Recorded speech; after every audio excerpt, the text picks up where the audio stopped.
اللہ کے پسندیدہ۔ تمہیں پتہ ہے تمہارے پاس ایک بہت قیمتی چیز ہے جو بہت کم لوگوں کے پاس ہی ہوتی ہے۔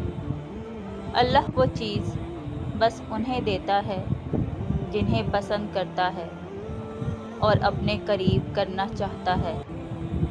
اور پتہ ہے وہ کیا ہے؟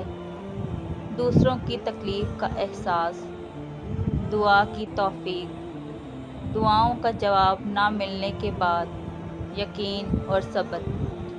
یہ بہت خاص چیزیں ہیں، اور اگر تمہارے پاس ان میں سے کوئی ایک بھی چیز ہے تو تم بہت امیر ہو، اللہ کے پسندیدہ ہو۔ اگر یہ نہیں ہیں تو تم خالی ہو۔